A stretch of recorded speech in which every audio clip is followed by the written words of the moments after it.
outcomes of the Ukraine Peace Summit. The two-day summit on peace in Ukraine concluded in Switzerland with a strong call for an end to the ongoing war between Moscow and Kyiv.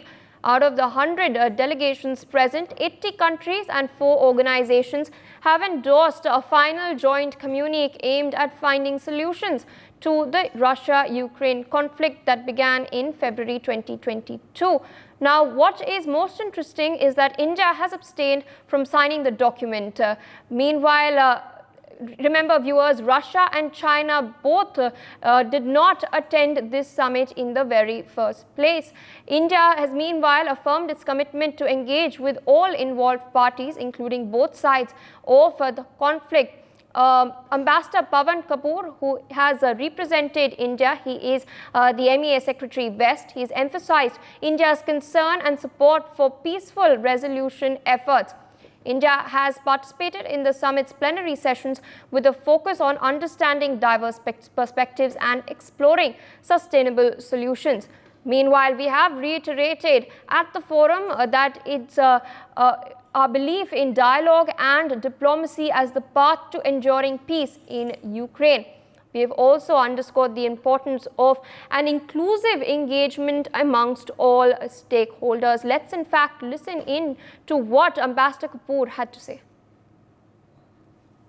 Excellencies, distinguished participants, we deem it important to join this gathering that seeks to explore the way forward to a negotiated settlement of a very complex and pressing issue. India shares the global concern over the situation in Ukraine and supports any collective desire to facilitate a peaceful resolution of the conflict.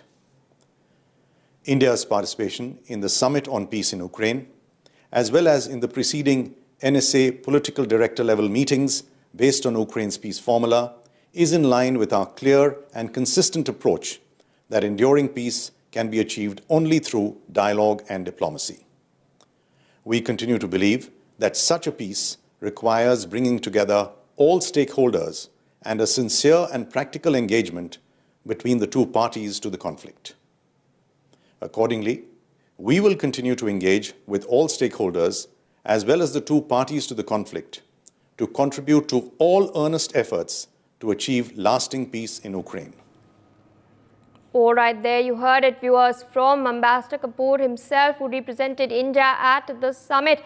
We have, in fact, stressed upon dialogue, diplomacy, bringing the stakeholders together. Remember, once again, Russia did not attend this summit. We've also backed sincere mutual engagement. Remember, viewers, at the sidelines of the G7 summit that was held shortly before this peace summit in Italy itself, the Prime Minister Narendra Modi had met with Ukrainian President Zelensky and had reiterated India's commitment to ensuring peace via dialogue and diplomacy as well. Meanwhile, joining us on the broadcast is Colonel J.S. Sodhi, International Affairs expert. Good morning, sir. Thank you for speaking to NewsX. How do you view India's decision as abstaining from signing this joint communique and re-emphasizing the need for all parties to be present at the table for negotiations, for discussions, for dialogue in order to ensure lasting peace that is mutually agreeable? Jai Hind, Priya. It's my honor to be on your esteemed channel. India's stand on not signing the communique at the end of the Ukrainian peace summit in Switzerland is practical and pragmatic, because until and unless Russia is not part of any peacemaking efforts towards ending this Russia-Ukraine war, no peace settlement can be reached. In fact, with such huge amount of taxpayers' money spent by Switzerland on organizing this big summit, in which Russia was not there, was futile right from day one. And hence, by showcasing to the world that the West is interested in peace, they have actually exposed themselves because of Russia's absence. Even today, the Russia-Ukraine war can end within 1 week. The day America tells Ukraine to end the war, this war can end. But USA will not say so, because it wants this war to prolong till the end of the presidential elections in November, because now it has become a big ego issue for the American president that how can Russia be defeating Ukraine? As we talk, Pia, Russia is in, total control of 17% of the Ukrainian territory. And the way the Ukrainian counteroffensive is failing with each passing month, the day is not far when Russia will obviously declare victory. But the Americans don't want this war to end, like I said, for the presidential election in November.